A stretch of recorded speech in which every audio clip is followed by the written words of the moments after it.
Hi everybody, this is Sarah from Serenity. Today's video we will look at the September forecast for Taurus natives. This covers Sun, Moon, or Rising sign in Taurus. Today I'll be using the Imperial Dragon Tarot deck. It's not a huge deck, but it is really beautiful and very powerful. I've had this deck for years and find it to be a good go-to deck in situations where you need clarity, but you also need the straight truth. That being said, this is my take on the cards for Taurus for September 2020. And because of that, and because there are so many Taurus natives out there, this may not resonate with everyone, and that's okay. If it doesn't resonate with you, no worries, just pass it on by, and I do hope you find what you're looking for. This month we're going to ask 6 questions, and I'll put them up here in a slide too. They are: what are you bringing forward from August? Your fears, challenges, and obstacles.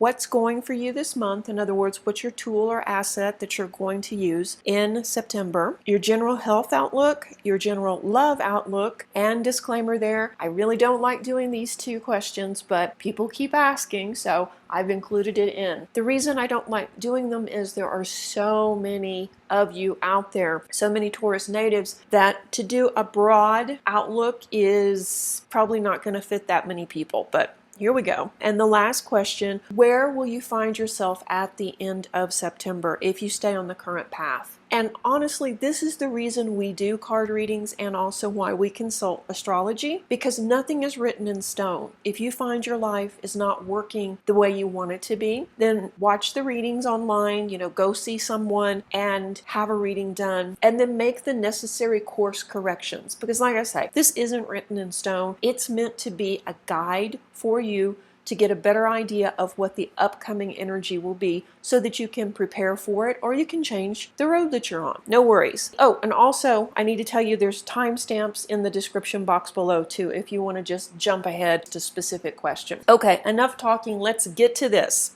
Let me shuffle really quickly. And the first card is: what are you bringing forward from last month?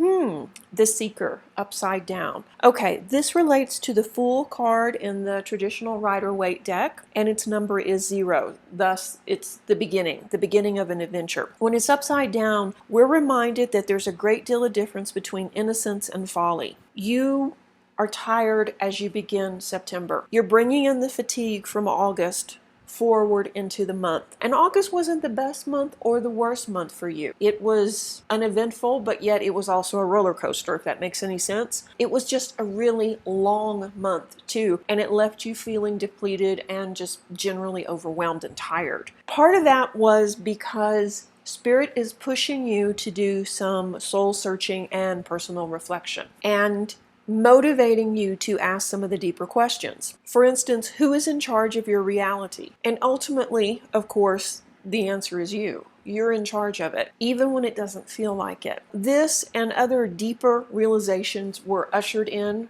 probably towards the end of August for you. And because of that, that's a lot of heavy energy to process too and to reflect on. So like I say, it left you feeling depleted and kind of overwhelmed. So you bring that energy into the beginning of the month. But also early in the month, you are going to meet or reconnect with like-minded people. And this will shift your energy as well, because this will remind you that your bigger, more lofty goals are okay. It's okay to dream big. There are actually people out there that are thinking along the same lines. So finding or reconnecting with your tribe can be a game changer if you allow it to be. And this could spark you moving forward on your creative endeavors and also move you out of that holding area of feeling so stuck. So all in all, this is a good card in a good placement. Yes, the beginning of the month is going to feel pretty much like a continuation of August, but then things are going to start shifting. So let's look at your fears, challenges, and obstacles. Just really quickly, let me shuffle.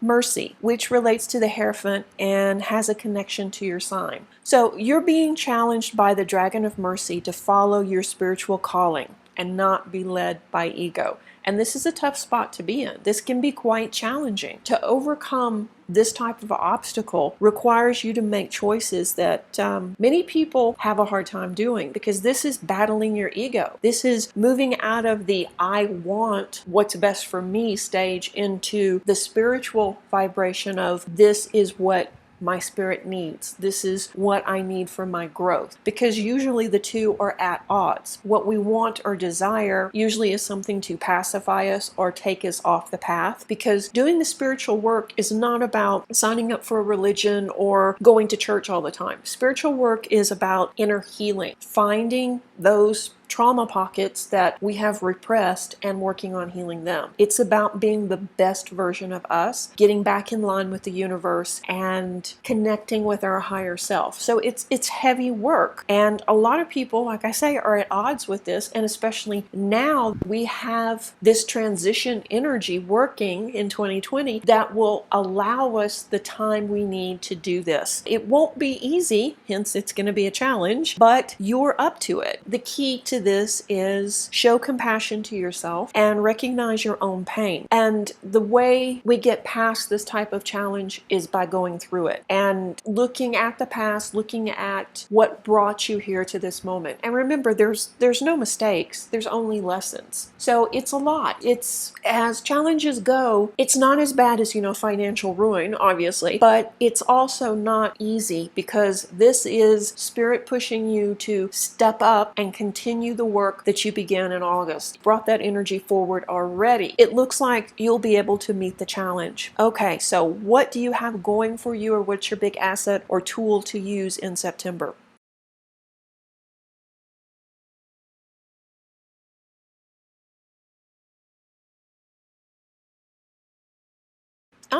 Fertility. This card relates to the Empress in the traditional tarot deck, and this is a card of birth, but not necessarily having a child. It could also represent new creative ideas and inspiration, the beginning of a new business, birthing a new stage in your life. This is a really good placement for this card. You're going to be granted access to deeper wisdom this month, and your intuitive powers will be amped up, and you'll be able to use this wisdom. What an amazing tool or asset for you, right? To really tap into this, you're going to require quiet and to still your mind. If you can find that quiet space, then you should be able to tap into vast amounts of knowledge and have a better understanding of everything, a better understanding of the world, your place in the world, your spiritual path, what needs to happen to society, all of it. All of it is within your grasp, and it's what's going for you this month. It's the tool that will make this transition so much easier. So if you can at all, make meditation, journaling, whatever it takes for you to get quiet and to get into that zone a priority. Okay, let's look at your general health forecast.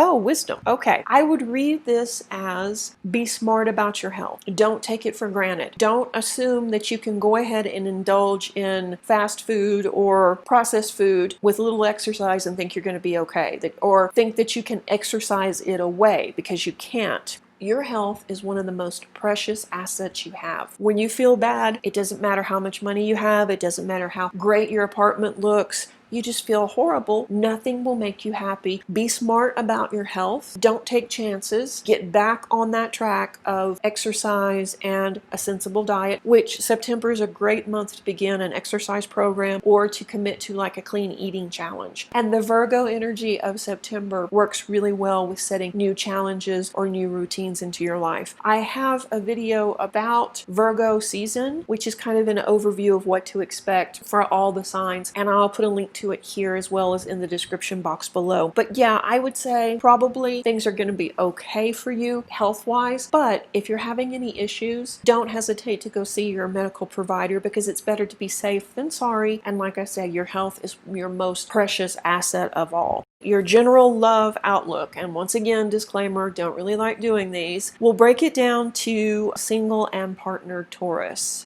Oh, and the card is solitaire. So that pretty much speaks for itself, doesn't it?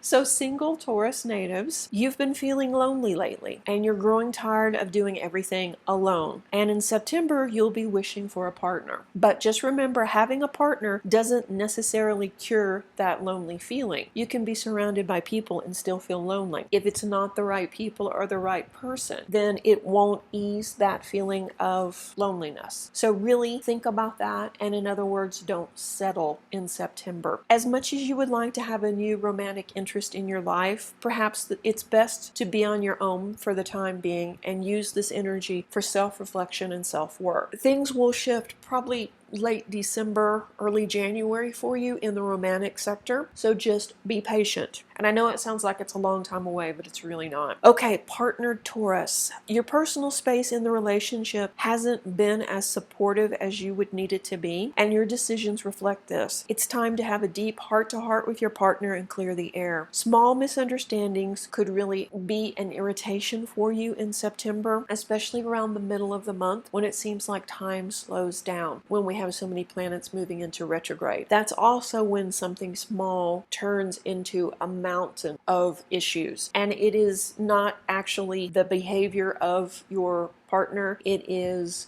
the internal work that you're doing will probably trigger something from the past that needs to be healed. So as time slows down, you may also feel very restless romantically as well. Plan a romantic distraction for that time now, or at least as you do this self-work, let your partner know and let them know that what you're going through isn't something they need to take personal. All right, and the final card, where will you find yourself at the end of the month if you stay on your current path? And once again, if it's not where you want to be, you have time to shift it. The key though is knowing that you can change the path that you're on. Okay, nice. This is the world inverted. So basically the message here is when we're not living in balance, the lessons we learn and the spiritual foundations we build on are shallow and insufficient. We can lack the motivation to make changes, and some decisions seem to overwhelm us. You may end the month feeling like you're stuck in a rut. While new opportunities will be presented to you this month, it's up to you to take them, but you have to feel motivated. Seriously, if you do the spiritual work, that will leave you feeling more motivated. If you run from the spiritual work and the inward healing, then probably you'll feel very much like you do at the end of August. The key is moving back into balance, and we do this by changing our perception, by letting go of negative emotions, and this will naturally to a higher state of consciousness. It's as simple as that, letting go of the past, giving yourself safe space and time to perform this personal inventory and healing. We begin the month feeling somewhat overwhelmed and tired, but friendship and philanthropy are highlighted in the beginning of the month because we can expect to meet or reconnect with like-minded people during this time. And that could be the fire that really energizes you, meeting these people and reconnecting with that part of yourself too. So these people will be a great inspiration for you as you see their goals are in line with your secret desires as well. You are very altruistic, but you hide it.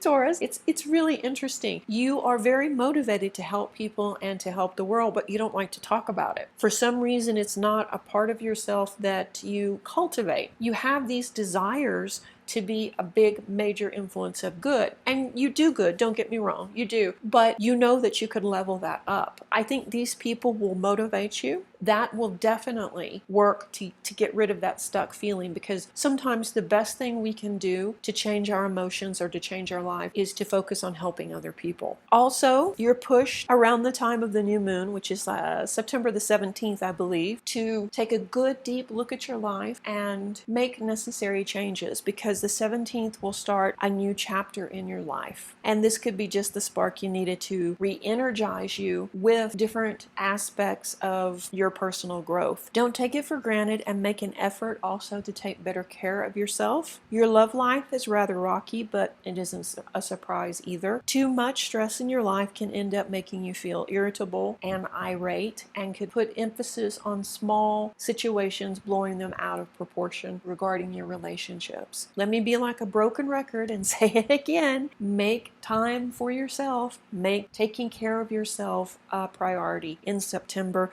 and things will flow much better. While this month has its ups and downs, overall it could be a very good month for you. You have new opportunities that could really get you fired up and inspired. You can tap into your creative side and reconnect or meet with like-minded people, which will definitely re-energize you. This is a month of soul searching and inner work, which is heavy energy. But even as you look inwards and do this personal work, you're preparing for a more focused, optimistic October ahead. So I know this was a lot, and it was a heavy reading as well, which is not surprising. Most of the readings I've done already are along these same lines. Definitely you want to look at your rising sign in this to see what else could be going on, or to see if these lessons are magnified. I hope you'd enjoy this little mini reading. If you would like your own personal reading, you can find me at Serenity, and I'll put my information here and in the description box below. Thank you so much for being a part of the Serenity family. If you haven't, please subscribe so you don't miss any of the new videos. Take care. Reiki blessings. Bye-bye.